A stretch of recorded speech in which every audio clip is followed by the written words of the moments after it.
Hello guys, അപ്പോൾ നമ്മുടെ മഴ തുടങ്ങിയപ്പോൾ തന്നെ നമ്മളെ തോടൊക്കെ നിറഞ്ഞു ഗൈസ്. തോട് നന്നായിട്ട് ചെമ്മീനും. അപ്പോൾ ഒരാളിതാ കൊട്ടയും കൊണ്ടൊക്കെ ഇരിക്കുന്നുണ്ട് ഗൈസ്. ആളുടെ വിചാരം കൊട്ടയെ കുറേ മീൻ കിട്ടും എന്നാണ്. അപ്പോൾ നമുക്ക് കൊട്ടയൊന്ന് വലിച്ചു നോക്കാം ഗൈസ്. ഒന്നുമില്ല ഗൈസ്, ഒരു കല്ലൊക്കെ ആയിട്ടിരിക്കുകയാണ് ഗൈസ്. രക്ഷയുമില്ല ഗൈസ്. അത്യാവശ്യം മീനൊക്കെ ഉള്ള തോടാണ് ഗൈസ്. ഞണ്ടൊക്കെ ഉണ്ട് കേട്ടോ. ഞണ്ടൊക്കെ ഇഷ്ടം പോലുണ്ട്. ഞാൻ ഇടയ്ക്ക് ഒരു ഇൻട്രസ്റ്റൊക്കെ വരുമ്പോൾ നമ്മുടെ തോടിൻ്റെ ഭാഗത്തേക്കൊക്കെ വരാറുണ്ട് ഗൈസ്. അപ്പോൾ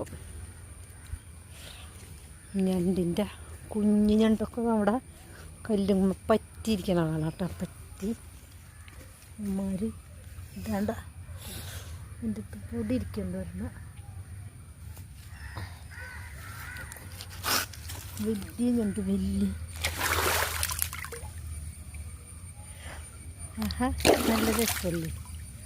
ഷോ, ഞാൻ ആദ്യമായിട്ടുണ്ട് ഗൈസ് ഇങ്ങനെയുള്ള സംഭവങ്ങളൊക്കെ. ആഹാ,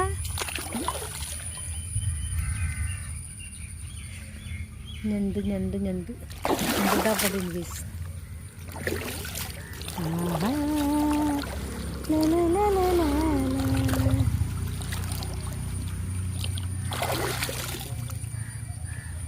മീൻ കിട്ടാതെ ഒരാൾ വിഷമിച്ചിരിക്കുകയാണ് ഗൈസ്.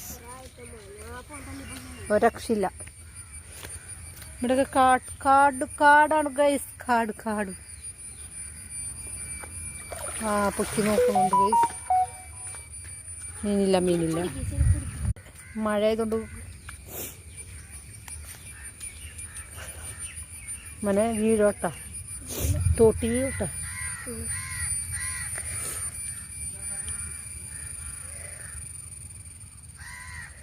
രക്ഷയില്ലട്ട ഗൈസ്. നല്ലോണം മീനുള്ളതോടാണ് ഗൈസ്. നല്ലോണം വെട്ടുന്നുണ്ട്. അവിടെയൊക്കെ നന്നായിട്ട് വെട്ടി കളിക്കുന്നുണ്ട്. പക്ഷേ മീനിങ്ങനെ ഒന്നും ഇട്ടാൽ കിട്ടൂലെന്ന് എൻ്റെ മകനിക്ക് അറിയില്ല. ഇവൻ ആദ്യമായിട്ടുള്ളൊരു പരിപാടിയാണ് ഈ ഒപ്പിച്ചുകൊണ്ടിരിക്കുന്നത് ഗൈസ്. അപ്പോൾ ഞാൻ നിർത്തുന്നു ഗൈസ്. അങ്ങനെ നേരെ തോട്ടിൻ്റെ ഭാഗത്തുനിന്ന് വന്നു. അത്യാവശ്യം കുറച്ച് ചക്ക ഉണ്ടായിരുന്നു. അപ്പോൾ അതൊക്കെ തിന്ന് തീർത്തു ഗൈസ്. ഈ മഴ സീസണിൽ ചക്ക ഒരു അതിപ്രധാനമായൊരു വസ്തുവാണ് ഗൈസ്. മുഴുവനും തിന്നപ്പോൾ സമാധാനമായി. ആഹാ, നല്ല മധുരമുള്ള ചക്ക ഉണ്ടോ. തീർന്നു. കുഞ്ഞു ചക്കയായിരുന്നു. മുഴുവനും കഴിച്ചു കഴിഞ്ഞപ്പോൾ